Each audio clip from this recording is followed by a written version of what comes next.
Hi everyone, this is Edwin from Man and Edwin. Namaste. Our today's topic is trade. Whenever I ask a student, trade का मतलब क्या? What do you mean by trade?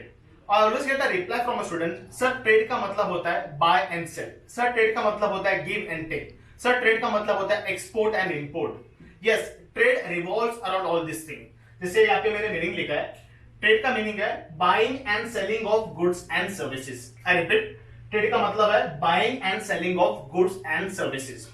जब कभी भी हम goods and services by या cell करते हैं उसका मतलब होता है trade. But goods and services ये समझने के लिए मैंने और सब डिवाइड किया है गुड्स और सर्विसेज को, ताकि आपको क्लियर आइडिया मिल जाए what exactly goods are and services are. Goods को सब डिवाइड किया मैंने दो पार्ट में, that is visible and second one is own seat. And services को दो पार्ट में डिवाइड किया, that is invisible and never own seat. I repeat, goods को दो पार्ट में सब डिवाइड किया मैंने, visible and own seat. Services को दो पार्ट में डिवाइड किया, invisible and never own seat. अब क्वेश्चन आता है, सर तो इनविजिबल विजिबल समझ गया कि हाँ गुड्स हमें दिखाई देता रहेगा इसलिए विजिबल है, गुड्स हम टच कर सकते हैं इसलिए विजिबल है. सर्विसेज इनविजिबल क्यों? बिकॉज वो दिखाई नहीं देता है, we can't feel it, we can't touch it. But sir ये own seat and never own seat क्या है? एक्चुअली आपको क्लियर डेफिनेशन इसी में समझेगा आपको कि गुड्स एंड सर्विसेज क्या होते हैं. फॉर एग्जांपल, अगर आप किराना शॉप में जा रहे हो, ओके, तो किराना शॉप में समझो बिस्किट ले रहे हो या सोप ले रहे हो, तो आपने पेमेंट किया, मनी दिया, पैसा दिया आपने, तो वो सोप एंड बिस्किट आपने ले लिया, खरीद लिया. अब वो बिस्किट या सोप को आप घर पे लेके जा सकते हो, यूज कर सकते हो और कंज्यूम कर सकते हो. You own that product. जो भी प्रोडक्ट आपने किराना शॉप से खरीदा है, जैसे कि सोप हो या बिस्किट हो, वो प्रोडक्ट आप एक्चुअली घर पे लेके जाके उसको कंज्यूम कर सकते हो.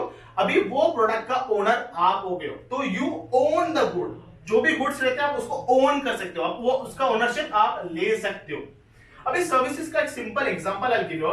जैसे फॉर एग्जांपल आप डॉक्टर के पास जा रहे हो, ओके, डॉक्टर ने आपका इलाज किया, देखा क्या प्रॉब्लम है, क्या इश्यूज है, इवन नर्सेस ने भी आपको बहुत सारे प्रिस्क्रिप्शन दिए, मेडिसिन दिए.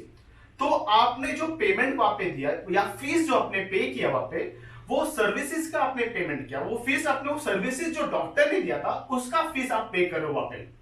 क्या पेमेंट के बाद क्या वो डॉक्टर आपके घर आ जाता है? क्या वो नर्स आपके घर आ जाते हैं? नहीं ना, because you never own that product. या जो सर्विसेज आपने प्रोवाइड या प्रोविजन मिला है आपको from the doctor, from the nurse, वो पर्टिकुलर जो ओनर्स है वो आपके घर नहीं आते. You never owns them. अभी जैसे यहाँ पे ट्रेड को मैंने और सब डिवाइड किया है दो पार्ट में, that is location and second one is quantity. I repeat, location and second one is quantity. Location मतलब कि अप टू व्हाट एक्सटेंट आप अपना ट्रेड करते हो. इट कैन बी इंटरनली और it can be external. I repeat, location को दो part में डिवाइड किया गया है, इंटरनल एंड एक्सटर्नल. इंटरनल मतलब क्या? जो भी ट्रेड, जो कोई भी ट्रेड आप जो अपने कंट्री के अंदर या अपने बाउंड्रीज के अंदर करते हो उसको हम बोलते हैं इंटरनल ट्रेड. इसे इंटरनल क्यों बोल रहे हैं? बिकॉज हम कंट्री के अंदर ट्रेडिंग एक्टिविटी कर रहे हैं.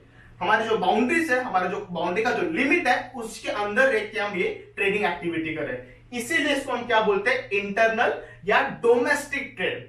डोमेस्टिक क्यों? बिकॉज ये कंट्री के अंदर हो रहा है. सिंपल एग्जांपल देता हूं मैं. फॉर एग्जांपल, मुंबई से आपने कोई गुड्स सेल किया या बेचा है टू दिल्ली, या दिल्ली में किसी इंसान को आपने या किसी कस्टमर को अपने गुड्स को सेल किया फ्रॉम मुंबई टू दिल्ली, तो ये क्या हो रहा है? अपने कंट्री के अंदर हो रहा है या अपने बाउंड्रीज के अंदर हो रहा है. तो इसीलिए इसको क्या बोला जाता है? इंटरनल या डोमेस्टिक ट्रेड, बिकॉज ये बाउंड्री के अंदर हो रहा है. अभी सेकंड एग्जांपल मैं आपको देता हूं, एक्सटर्नल या इंटरनेशनल ट्रेड का. जैसे फॉर एग्जांपल, वही प्रोडक्ट जो मुंबई से मैंने दिल्ली में सेल किया था, समझो कि वो प्रोडक्ट मैं मुंबई से कोई यूएस कंट्री में, यूरोपियन कंट्री में या कोई वेस्टर्न कंट्री जैसे स्पेन हो, जर्मनी हो, वहां पे सेल करो. मतलब ये गुड्स क्या हो रहा है? अपने कंट्री से एक्सपोर्ट होके किसी और कंट्री में हम बेच रहे हैं, या यू कैन से हम अपने कंट्री के बाउंड्रीज को पार करके ये गुड्स वहां पे बेच रहे हैं. तो हम बाउंड्री के बाहर जा रहे हैं, एक लिमिट के बाहर जा रहे हैं, तो इसलिए हम इसको क्या बोलते हैं? एक्सटर्नल या यू कैन से इंटरनेशनल. क्यों? बिकॉज हमारे कंट्री के बाहर जा रहा है और यहां पे क्या हो रहा है? एक कंट्री दूसरे कंट्री के साथ डील कर रहा है. इसीलिए ये ट्रेड को हम क्या बोलते हैं? International trade. ओके, तो ये लोकेशन का दो मैंने सब डिवीजन बता दिया आपको, इंटरनल और domestic trade and second one is external और इंटरनेशनल ट्रेड। अब आते हैं on the basis of quantity. अभी क्वांटिटी के बेसिस में भी ट्रेड को सब डिवाइड किया गया है, wholesale trade and retail trade. I will repeat, quantity की भी बेसिस में ट्रेड को दो पार्ट में डिवाइड किया गया है, wholesale trade and retail trade. इसको भी समझने के एक simple example I give you. जैसे फॉर एग्जांपल आपने कभी कभी मॉम डैड से सुना रहेगा कि अरे यार ये गुड्स या ये प्रोडक्ट हमने होलसेल मार्केट से खरीदा। तो ये होलसेल मार्केट क्या होता है, इसका एक ब्रीफ आइडिया देता हूं, दिखाई कैसे देता है या कैसे वर्क करता है। अगर आप देखोगे मार्केट में तो कोई कोई गोडाउन ऐसा रहता है या कोई कोई शॉप ऐसा रहता है जहां पे सिर्फ एक या दो प्रोडक्ट मिलते हैं, जैसे कि पोटैटो या टोमेटो, ये कांदा या बटाटा, ऐसा एक या दो प्रोडक्ट ही मिलता है। और अगर आप वहां पे खरीदने भी जाते हो या परचेस करने भी जाते हो तो लोग 10 रुपए, 15 रुपए, 50 रुपीज ऐसा छोटे छोटे क्वांटिटी में सेल नहीं करते।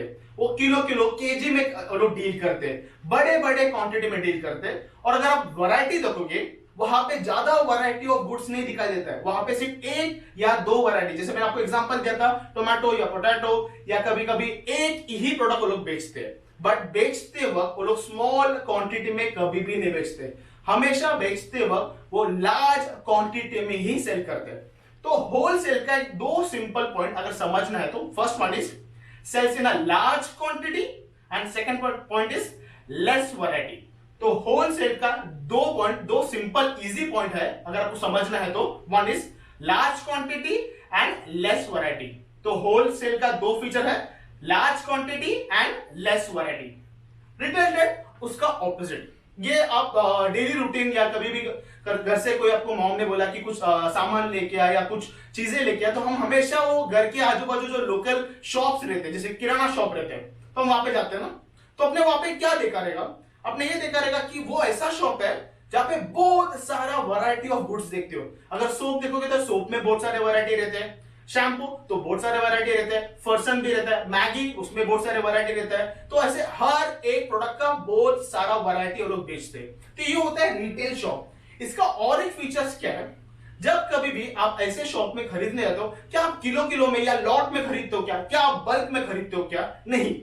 हम ऐसे शॉप में हमारे रिक्वायरमेंट के बेसिस में हम सिर्फ छोटे छोटे क्वांटिटी में ही गुड्स खरीदते हैं। हाँ, आज मुझे एक सोप चाहिए तो एक सोप लेके जाता हूं मैं। ऐसे सोप का पूरा लॉट हम खरीदते क्या, नहीं।